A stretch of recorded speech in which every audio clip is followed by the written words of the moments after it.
I'm Vince Connor with Lincoln University. I'm here with Figured Out Baseball, and we're going to talk about the Bulletproof Shoulder routine. It's a plate routine that I got from Tom House when I was young, and I've been using it ever since.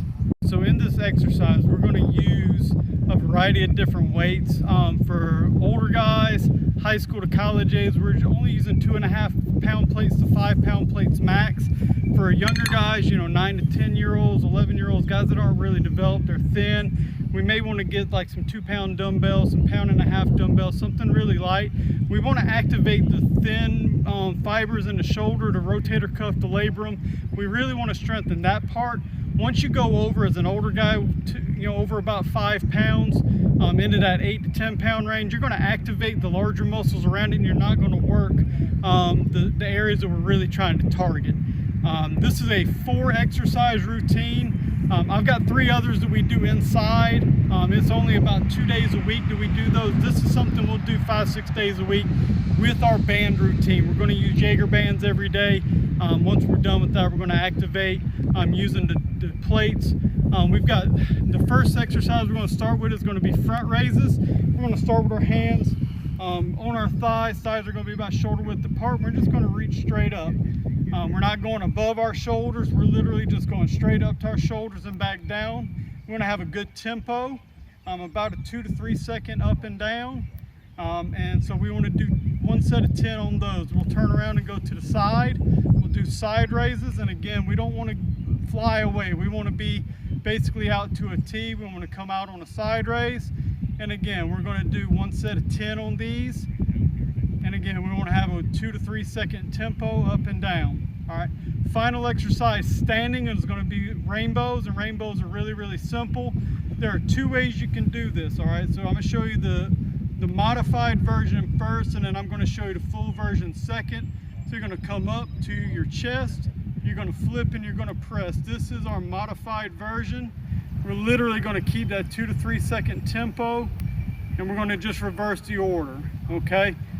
The full version, you're going to come up, we're going to flip, we're going to press, we're going to come down to about to our T, and we're going to turn our thumbs in, press, down, turn.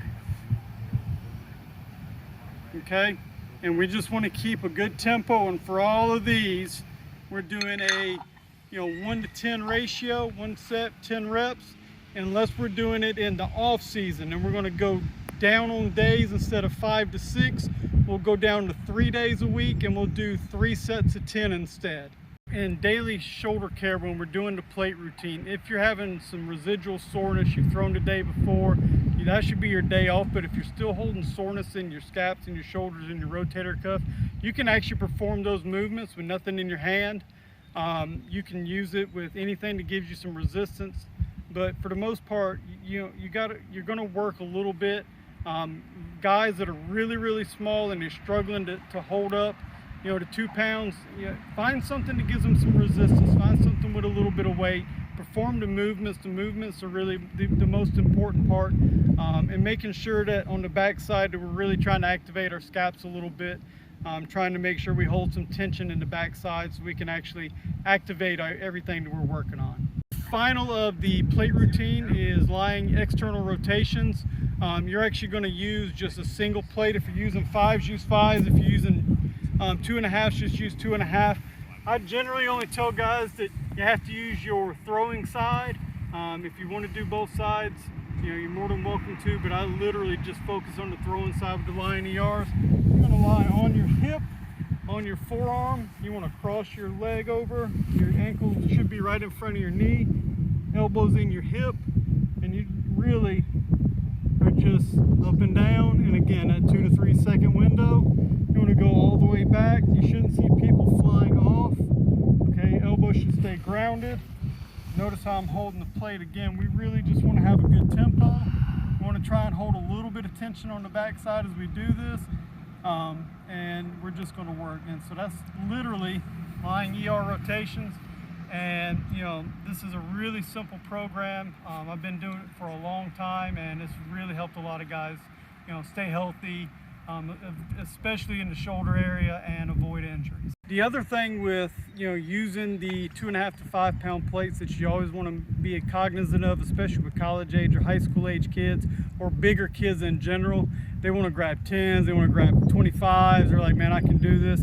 Once you get over the 2.5 to 5 pound range, you actually start activating all the bigger muscles that support the joints, and you don't get as much work out of the thin muscles, the fibers, the labrum, the rotator cuff, and all that connective tissue that we're trying to stabilize and strengthen.